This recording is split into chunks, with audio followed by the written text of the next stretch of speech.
Welcome students in the next lecture of the advance calculus. हम differential geometry में oscillating plane के questions कर रहे थे। आज हम उसी से रिलेटेड और क्वेश्चंस करेंगे, एक्सरसाइज विद एग्जांपल्स। तो फर्स्ट क्वेश्चन जो अब लेके चल रहे हैं है क्या हमारे पास, बिल्कुल लास्ट लेक्चर की तरह थोड़ा सा रिवर्स क्वेश्चन है हमारे पास। Prove that there are 3 points on the cubic curve दे रखी है एक्स वाई जेड। एक्स हमारे पास a t cube plus b, y हमारा 3ct square plus 3dt, Z है हमारे पास 3et प्लस एफ। तो ये हमारे पास एक कर्व की इक्वेशन दे रखी है, पैरामीट्रिक इक्वेशन ऑफ कर्व। हमने निकालना है there are 3 points on this curve for which oscillating plane passes through origin. कि ऐसे 3 पॉइंट्स आएंगे जिनका ऑस्किलेटिंग प्लेन जो है वो ओरिजिन से पास कर रहा है। हमें पता है कि जितने भी पॉइंट्स कर्व के ऊपर होंगे, corresponding to every point we can have an oscillating plane. तो ऑस्किलेटिंग प्लेन डिफरेंट आएंगे डिफरेंट पॉइंट्स के कॉरेस्पॉन्डिंग, लेकिन ओरिजिन से पास करने वाले कितने प्लेन्स होंगे? वो 3 प्लेन्स होंगे, 3 डिफरेंट पॉइंट के कॉरेस्पॉन्डिंग। तो पहला पार्ट वो है। दूसरा पार्ट कि जिन जिन पॉइंट्स का ऑस्किलेटिंग प्लेन ओरिजिन से पास करेगा वो 3 आएंगे, और तीनों प्लेन वो एक प्लेन की इक्वेशन के प्लेन को डिटरमिन करेंगे।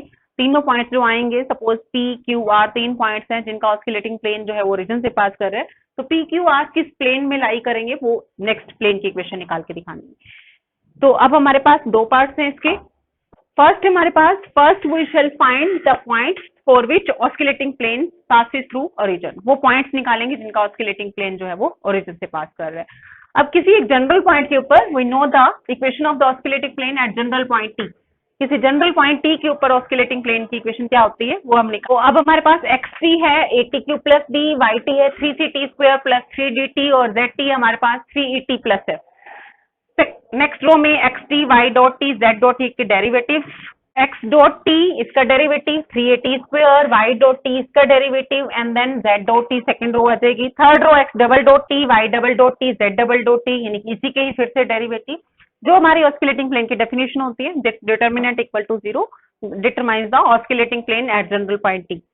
अब ये जनरल पॉइंट टी के ऊपर हमारे पास ऑस्किलेटिंग प्लेन आया, लेकिन अब किस वैल्यू ऑफ टी के लिए ये ओरिजिन से पास करेगा वो हम निकालने जा रहे हैं। If it passes through origin, यानी कि कैपिटल एक्स वाई जेड में प्लेन की इक्वेशन आ रही है, ऑस्किलेटिंग प्लेन की इक्वेशन। जो भी प्लेन हमारे पास ओरिजिन से, अगर ये ऑस्किलेटिंग प्लेन ओरिजिन से पास कर रहा है, that means x y z, capital x y z 0 0 0, इसको कब सेटिस्फाई करेगा, किस वैल्यू ऑफ टी के लिए, वो हम निकालेंगे। तो जब एक्स वाई जेड हम 0 0 पुट करते हैं इसी के अंदर ही, तो हमारी फर्स्ट रो जो चेंज हो जाएगी वो इसमें आ जाएगी। माइनस हमने थ्रू आउट कॉमन लेके 0 के उधर भेज दिया। This gives the value of t for which this determinant gives the value of t for which the oscillating plane passes through origin. तो अब जब हम इसको डिटर्मिनेंट को एक्सपैंड करेंगे तो हमारे पास एक क्यूबिक इक्वेशन सॉल्व होकर आ जाएगी। इसको मैं डायरेक्टली लिख रही हूँ, कैलकुलेशन पार्ट है कि दिस जब डिटर्मिनेंट को एक्सपैंड करोगे ये आ जाएगा। दैट मीन्स t की 3 वैल्यूज आ रही। Cubic equation means which is cubic equation in t, therefore 3 values of t are here for which the oscillating plane passes through origin. It means 3 points आएंगे जिनका oscillating plane जो है वो origin से पास कर रहा होगा। तो अगर हम इस इक्वेशन के रूट्स को t1 t2 t3 माने तो 3 पॉइंट कौन कौन से आएंगे? First t is equal to t1 के corresponding, second point t2 is equal to t2 के corresponding, third point t is equal to t3 के कॉरेस्पॉन्डिंग। तो p q r हमने 3 पॉइंट्स का नाम रख लिया। तो p आ गया 8t1 cube plus bx coordinate, y coordinate आ गया 3ct1 square plus 3dt1, and third is 3et1 plus का f। इसी तरह से सेकंड t2 के corresponding q point 3ct2 square plus 3dt2, and then 3et2 plus f z coordinate. r point आ गया at3 cube plus का b 3ct3 square plus 3dt2 और t3, and then 3et3 plus का है। तो ये P Q R 3 points आगे corresponding to the 3 roots of cubic equation के, और ये पी क्यू आर ये वो 3 पॉइंट हैं जिनका ऑस्किलेटिंग प्लेन जो है वो ओरिजिन से पास कर रहे हैं। With the points with oscillating plane passes through origin. अब हमने निकालना है नेक्स्ट पार्ट हमारा कि पी क्यू आर किस प्लेन को सेटिस्फाई करेंगे, किस प्लेन के ऊपर लाई करेंगे, वो हमने निकाल के दिखाना। तो let Lx plus My plus Nz plus k is equal to 0 be the equation of plane determined by these 3 points PQR. This is the equation of the plane. हमें प्लेन की इक्वेशन निकालने के लिए 3 पॉइंट्स पता होने चाहिए, तो हम प्लेन की इक्वेशन निकाल सकते हैं। तो अगर हमें पी क्यू आर पता है, हम we can find the equation of the plane. तो हमने प्लेन की इक्वेशन का नाम रखा l x plus m y plus n z plus k is equal to 0, और हम अब निकाल के दिखाएंगे एल एम एन और के की वैल्यू। तो जो भी कोफिशिएंट ऑफ एक्स आएगा वो ये आ जाएगा, एल यानी कि 3CE, एम आ जाएगा हमारा AF, तो ये और एन और के हम निकाल देंगे, 0 आ जाएगा। तो अब हमारा काम एल एम एन और के को निकालना। तो जैसे ही एल एम एन के आ जाएगा, हमारा इक्वेशन ऑफ प्लेन आ जाएगी, determined by those points having oscillating plane passes through origin. तो एल एम एन के की वैल्यू निकालने के लिए अब पी क्यू आर इसको सेटिस्फाई करेंगे, क्योंकि हमारे पास इक्वेशन ऑफ द प्लेन है determined by P Q R, that means P Q R इस प्लेन के ऊपर लाई करने हैं। तो first P lies on, since P lies on this equation of plane का नाम अगर हम 3 रखें, since P lies on 3, therefore p satisfy करेगा, therefore l a t 1 cube plus का b plus m y coordinate of p 3c t1 square 3d t1 plus n z coordinate of p 3e t1 plus का f and then k this is equal to 0. So this is the p अगर उसको satisfy कर रहा है। तो अगर हम इसको सिंप्लीफाई करें, t1 क्यूब की टर्म पहले लिखे, t1 स्क्वायर की लिखे एंड देन t1 की लिखे, तो क्या मिलेगा, l a t1 cube t1 square की term m 3c t1 square, t की टर्म T1 की टर्म्स आ जाएगी 3dm प्लस 3en T1, और लास्ट में मेरी constant term dl plus fn and plus k, this is equal to 0। So this is the equation अगर p इसको satisfy करे। Same इसी तरह से हम T2 में निकालेंगे, Q क्योंकि सेटिस्फाई कर रहे हैं, और सेम R में निकालेंगे, T3 इसको सेटिस्फाई कर रहा है। we can get similar equation in T2 and similar equation in T2 and T3, or we can write कि T1, T2, T3 are roots of T1, T2, T3 are roots of, किस equation के roots बनेंगे वो, इस equation के LAT cube plus 3CMT square plus 3DM plus 3ENT and then constant term BL plus FN plus का। तो T1, T2, T3 इसके roots, T1, T2, T3 इसके भी रूट्स थे सेकंड इक्वेशन के, और T1, T2, T3 रूट्स है fourth equation के। तो दोनों बिल्कुल लास्ट लेक्चर की तरह कि T1, T2, T3 की ही 2 इक्वेशंस आ रही हैं, दोनों इक्वेशंस क्या होंगी, इसका मतलब second and 4 are identical equation. Identical means corresponding ratio of like power of T are same ratio आएंगी, देयरफॉर क्या मिलेगा, फर्स्ट टी क्यूब की रेशियो, दिस इज LA, और उधर से मिला ACE, नेक्स्ट फिर से टी स्क्वायर की रेशियो 3CM, 3C इधर से FAC, एंड देन टी की टर्म्स आएंगी 3DM plus 3EN divided by AFD, and last में कांस्टेंट टर्म DL प्लस का FN, DL प्लस का FN प्लस का K, and this is divided by BC। तो ये हमारे पास, हमें कैपिटल LMN निकालना है, इसको सपोज कर लिया this is something number R, तो L की वैल्यू आ जाएगी R टाइम्स CE, फर्स्ट और लास्ट वाली को इक्वेट करेंगे। इसी तरह से M की वैल्यू आ जाएगी FA ओवर 3R, C हमारा कैंसिल हो गया, FA over 3 into R।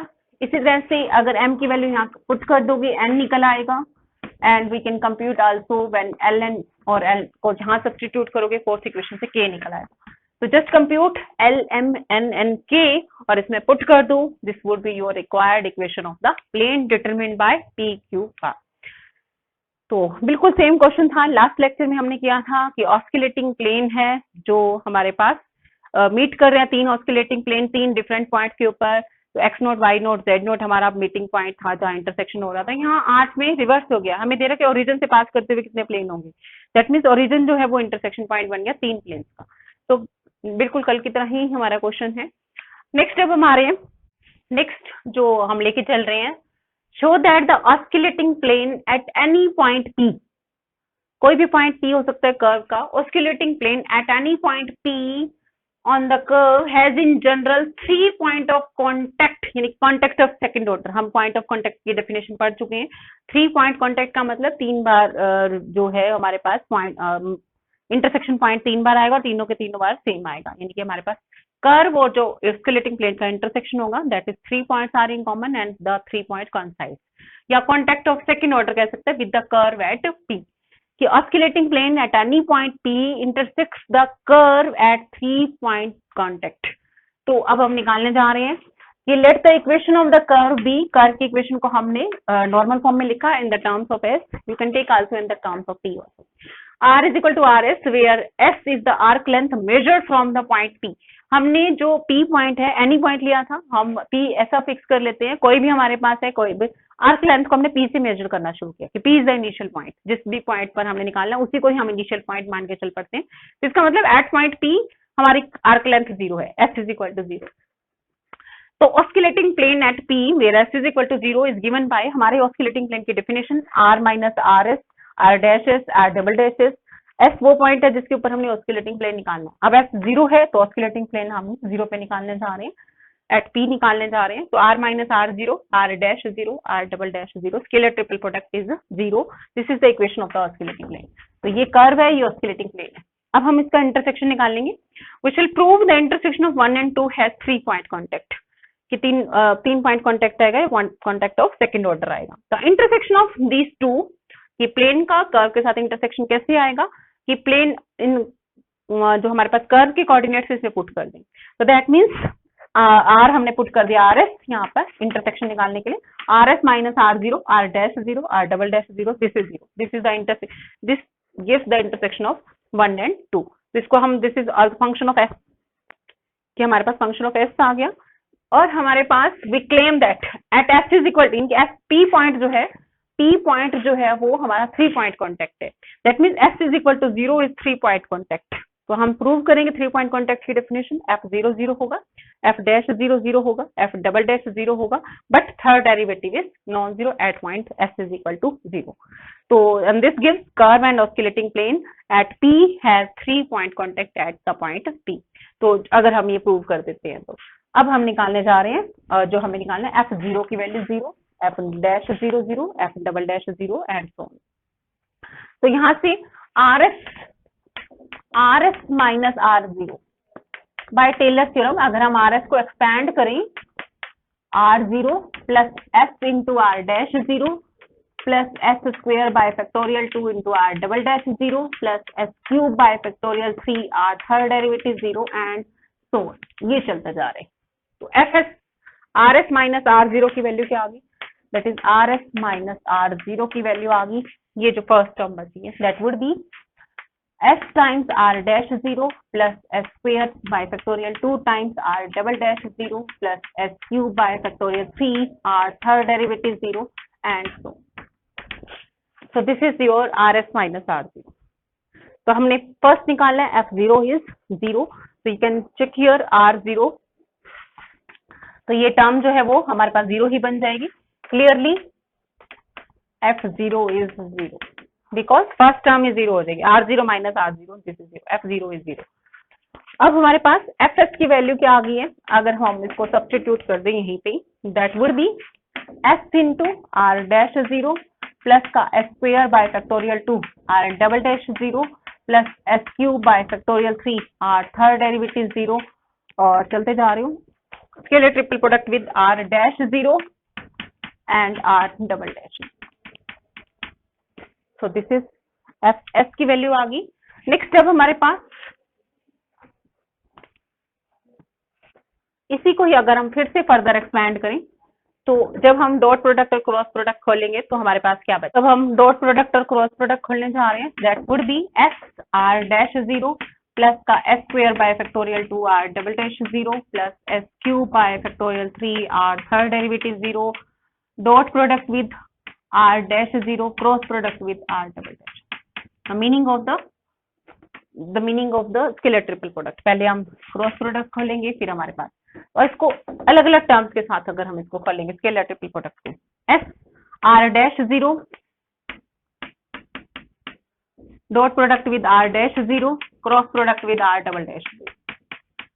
First term ये आ गई, सेकेंड टर्म आ जाएगी प्लस का, because R dash zero scalar triple product में रिपीट हो रहे हैं तो ये टर्म जो आ जाएगी वो जीरो आ जाएगी। इसी तरह से आर डबल डैश जीरो का स्केलर ट्रिपल प्रोडक्ट इन दोनों के साथ, तो फिर से आर डबल डैश जीरो भी रिपीट हो रहे हैं तो वो भी जीरो आ जाएगा। तो अल्टीमेटली जो टर्म्स बचनी शुरू होंगी वो यहाँ से बचनी शुरू होंगी। स्केलर ट्रिपल प्रोडक्ट की फर्स्ट टू टर्म्स जो होंगी वो जीरो आ जाएंगी, बिकॉज अगर कोई दो वेक्टर कॉमन आ रहे हैं स्केलर ट्रिपल प्रोडक्ट में तो स्केलर ट्रिपल प्रोडक्ट जो होगी वो जीरो होगी।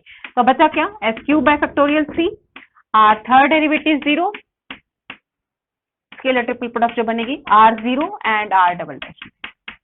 अगली जो बचेगी फोर्थ डेरिवेटिव, तो we can see here the higher power of S4, higher power of S4 and आगे जो भी बचेगा हमारे पास और साथ में स्केलर ट्रिपल प्रोडक्ट। अब हमारे पास एफ डैश एस निकाल लेंगे, जीरो पर जीरो आना चाहिए, एफ डबल डैश जीरो पर जीरो आना चाहिए एंड थर्ड डेरिवेटिव जीरो पर। तो अब एफ डैश एस क्या आ गया, एफ दिस इज स्केलर को नंबर आएगा फिक्स नंबर, एस से फ्री है हमारे पास, डेरिवेटिव इस टर्म का निकलेगा 3s² बाय फैक्टोरियल 2, ये जो भी नंबर आएगा scalar triple product, suppose this is number the constant quantity k, so this is k and further जो भी हायर डेरिवेटिव टर्म्स निकलेंगी उनका डेरिवेटिव। फिर इसी तरह से F double clearly F dash zero जब पुट करोगे, एफ डैश जीरो, तो जीरो के ऊपर निकाला तो जीरो के ऊपर ये जो आने वाला दैट इज जीरो, आगे वाली टर्म भी जीरो हो जाएंगे, S raise to power 4 by factorial 4, ये सारा का सारा जीरो हो जाएगा, ये जो टर्म बचने वाली वो तो कांस्टेंट बचने वाला। अब एफ डबल डैश एस फिर से 6s बाय फैक्टोरियल 3 और बाकी जो भी बचेगा दैट इज आल्सो द, ये टेंड्स टू जीरो, ये जो टर्म टेंड करेगी हमेशा जीरो को टेंड करेगी, चाहे कोई भी डेरिवेटिव ले ले, हायर ऑर्डर डेरिवेटिव फोर्थ से आगे वाला, this tends to zero as S tends to zero, तो ये बचेगा। और इस ये क्या बचा, F double dash zero, this is zero, F third derivative है दैट वुड बी 1 आ जाएगा, 6 खत्म, और फिर उसके बाद ये वाले टर्म तो फिर से जीरो को टेंड करेंगे, but F third derivative zero पर कितना आ गया, 1 आ गया, विच इज नॉन जीरो। तो F zero is zero, F dash zero is zero, F second derivative zero is zero, but F third derivative is non zero, so the curve and the plane has second order contact या 3 point contact बोल सकते हैं at the point P। तो simple हमने कुछ नहीं किया, हमने कर्व और प्लेन का स्केलेटिक प्लेन का इंटरसेक्शन निकाला, जस्ट ये टर्म हमने चेक किए R S minus R zero, उसको हमने टेलर थ्योरम से लिखा, और टेलर थ्योरम में फर्स्ट दो स्केलर ट्रिपल प्रोडक्ट की टर्म जब हम इसके साथ खोलेंगे तो वो जीरो हो जाएंगी, थर्ड डेरिवेटिव से शुरू होंगी, आगे जो होंगी वो हायर पावर ऑफ S4 होंगी, एंड क्लियरली जो भी डेरिवेटिव लोगे इस टर्म का वो टेंड्स टू जीरो हो जाएगा, S S tends to zero, बाकी जो बचेगा वो इसके साथ हमने किया। तो नेक्स्ट हम क्वेश्चन करने जा रहे हैं। अब हम नेक्स्ट जो हम लेके चल रहे हैं, पहले कुछ रिमार्क्स स्टडी करेंगे। अगर कर्व हमारी प्लेन कर्व हो तो ऑस्किलेटिंग प्लेन कैसा होगा। कर्व हमारी 3D कर्व है तो हमने ऑस्किलेटिंग प्लेन निकालना सीखा, लेकिन अगर कर्व हमारी 3D कर्व नहीं है, 2D कर्व है, दैट इज प्लेन कर्व है, तो oscillating plane of a plane curve is the plane containing the curve. तो ऑस्किलेटिंग प्लेन वही आएगा जिस प्लेन के अंदर कर्व एग्जिस्ट कर रही है। तो in case of plane curve the oscillating plane is the same as the plane containing the curve. Second हमारे पास अगर हमें किसी भी कर्व, कोई भी कर्व दे रखी है और वो प्रूव करना है कि वो प्लेन कर्व है, 3D कर्व नहीं है, प्लेन कर्व है, तो हम कैसे करेंगे? To determine whether a curve is a plane curve और not, find the oscillating plane. तो उस कर्व का हम ऑस्किलेटिंग प्लेन निकालेंगे at any general point. If the curve lies in that oscillating plane, अगर कर्व उस ऑस्किलेटिंग प्लेन के अंदर लाई कर रही है, दैट मीन्स कर्व का हर पॉइंट उस ऑस्किलेटिंग प्लेन के अंदर लाई कर रहा है, तो वो जो कर्व होगी वो ऑस्किलेटिंग प्लेन कर्व होगी। फॉर एग्जांपल अगर हम लेके चले आर टी, हमारे पास एक कर्व है जिसका जनरल पॉइंट हमें इस तरह से गिवन है, लाइज इन द प्लेन, हमने प्रूव करना है कि कर्व जो है वो प्लेन के अंदर लाई करेगी, दैट मीन्स कर्व जो है वो प्लेन कर्व है। तो हम ऑस्किलेटिंग प्लेन निकालेंगे at any point T of the curve. जो हमारे पास फॉर्मूला है, हमारे पास x माइनस एक्स टी है टी, वाई टी है ये और जेड टी है ये।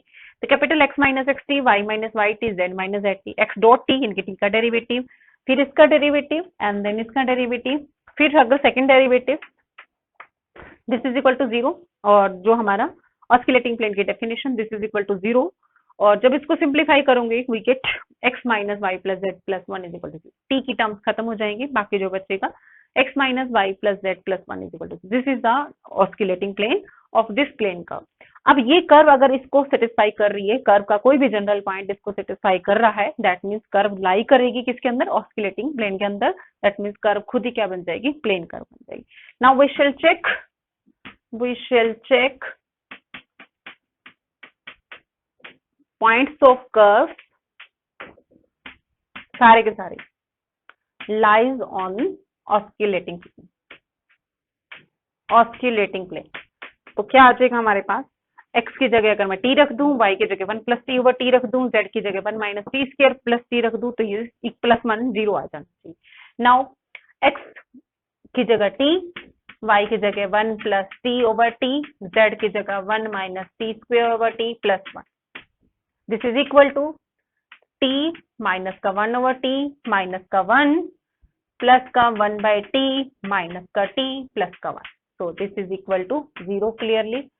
तो इट मीन्स कर्व का जो भी पॉइंट है वो उसको सेटिस्फाई कर रहा है, दैट मीन्स कर्व पूरी की पूरी किसके अंदर लाई कर रही है, ऑस्किलेटिंग प्लेन के अंदर, दैट मीन्स कर्व जो है वो खुद एक प्लेनर कर्व है। तो